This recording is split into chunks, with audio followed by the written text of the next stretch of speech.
കേരള സർക്കാരിൻ്റെ മനോഹരമായ ബജറ്റ് അവതരണം ഇന്നലെ നടക്കുകയുണ്ടായി. പൊതുവെ ബജറ്റിലുള്ള വിശ്വാസങ്ങൾ പൊതുവെ പൊതുസമൂഹത്തിന് നഷ്ടപ്പെട്ടിട്ടുണ്ട് എന്നാണ് എനിക്ക് തോന്നിയിട്ടുള്ളത്.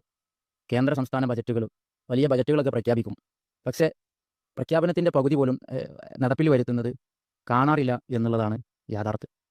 വലിയ വലിയ സംരംഭങ്ങൾ പ്രഖ്യാപിക്കുമ്പോഴും അതിനെല്ലാമുള്ള ഫണ്ട് എവിടെ എന്ന് ചോദിച്ചാൽ ഇരു സർക്കാരുകൾക്കും ഉത്തരമുണ്ടാകാറില്ല എന്നുള്ളത് മറ്റൊരു സത്യം. എന്നാലും ഇന്നലെ പ്രഖ്യാപിച്ച കേരള സർക്കാരിൻ്റെ ബജറ്റിൽ സാധാരണ ജനങ്ങൾക്ക്, പാവപ്പെട്ട മനുഷ്യർക്ക്, താഴെത്തട്ടിൽ പ്രവർത്തിക്കുന്ന ആളുകൾക്ക് ഉപകാരപ്പെടുന്ന ചില പ്രഖ്യാപനങ്ങളുണ്ടായി എന്നുള്ളത് നമ്മൾ എടുത്തു പറയേണ്ടതുണ്ട്. അത് എന്തെല്ലാമാണ് എന്ന് നമുക്കൊന്ന് പരിശോധിക്കാം. അതിലൊന്ന്, അംഗൻവാടി വർക്കർമാരുടെ പ്രതിമാസ വേതനം 1000 രൂപയും അംഗൻവാടി ഹെൽപ്പർമാരുടെ പ്രതിമാസ വേതനം 500 രൂപയും ഉയർത്തി എന്നുള്ളതാണ്. കാലങ്ങളായിട്ടുള്ള ആവശ്യമായിരുന്നു അംഗൻവാടി ടീച്ചേഴ്സിൻ്റെയും ഹെൽപ്പർമാരുടെയും വേതനം വർദ്ധിപ്പിക്കുക എന്നുള്ളത്. അത് പ്രതിമാസം 1000 രൂപയും 500 രൂപയും വർദ്ധിപ്പിച്ചു എന്നുള്ളത് ആശാവഹമായ കാര്യമാണ്.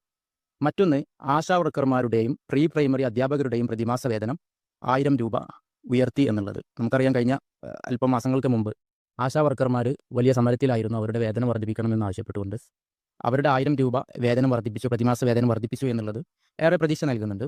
മറ്റൊന്ന്, സ്കൂൾ പാചക തൊഴിലാളികളുടെ പ്രതിദിന വേതനത്തിൽ 25 രൂപ, പ്രതിദിന വേതനത്തിൽ സ്കൂൾ പാചക തൊഴിലാളികളുടെ വേതനം 25 രൂപ പ്രതിദിനം വർദ്ധിപ്പിച്ചു എന്നുള്ളതാണ്. മറ്റൊന്ന്, സാക്ഷരതാ പ്രേരകന്മാരുടെ പ്രതിമാസ വേതനം 1000 രൂപ ഉയർത്തി എന്നുള്ളത് നമ്മളെടുത്ത് പറയേണ്ടതുണ്ട്. കരാർ ദിവസവേതന ജീവനക്കാരുടെ പ്രതിദിന വേതനത്തിൽ 5% വർധനവുണ്ടായി എന്നുള്ളത് നല്ല കാര്യമാണ്. പത്രപ്രവർത്തക പെൻഷൻ പ്രതിമാസം 1500 രൂപ വർദ്ധിപ്പിച്ചു. മറ്റൊന്ന്, ലൈബ്രറിയന്മാരുടെ പ്രതിമാസ അലവൻസ് 1000 രൂപ, അതിൽ വർധനവുണ്ടായി. ക്യാൻസർ, ലെപ്രസി, എയ്ഡ്സ്, ക്ഷയരോഗബാധിതരുടെ പ്രതിമാസ പെൻഷന് 1000 രൂപ വർദ്ധിപ്പിച്ചു എന്നുള്ളതും നമ്മൾ എടുത്ത് പറയേണ്ട ഒന്നാണ്. മറ്റൊന്ന്, 30 വയസ്സ് കഴിഞ്ഞ യുവതികൾക്ക് 1000 രൂപ വീതം ക്ഷേമ പെൻഷൻ കൊണ്ടുവന്നു എന്നുള്ളത്. മറ്റൊന്ന്, വാർദ്ധക്യ പെൻഷൻ വർദ്ധിപ്പിച്ചു എന്നുള്ളത്.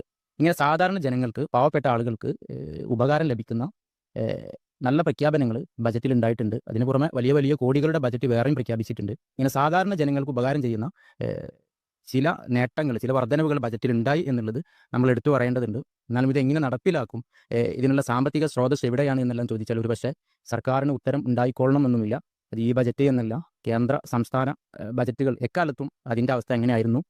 വലിയ ബജറ്റുകൾ പ്രഖ്യാപിക്കും, പക്ഷേ അതിനുള്ള സാമ്പത്തിക സ്രോതസ് അന്വേഷിച്ചാൽ നമുക്കതിന് സർക്കാരുകൾക്ക് ഉത്തരം ഉണ്ടാകാറില്ല. അതോടൊപ്പം തന്നെ ബജറ്റുകളെല്ലാം കേവലം പ്രഖ്യാപനങ്ങളിൽ ഒതുങ്ങിപ്പോകുന്ന സാഹചര്യമാണ് പൊതുവെ നമ്മൾ കണ്ടുവരുന്നത്. എങ്കിലും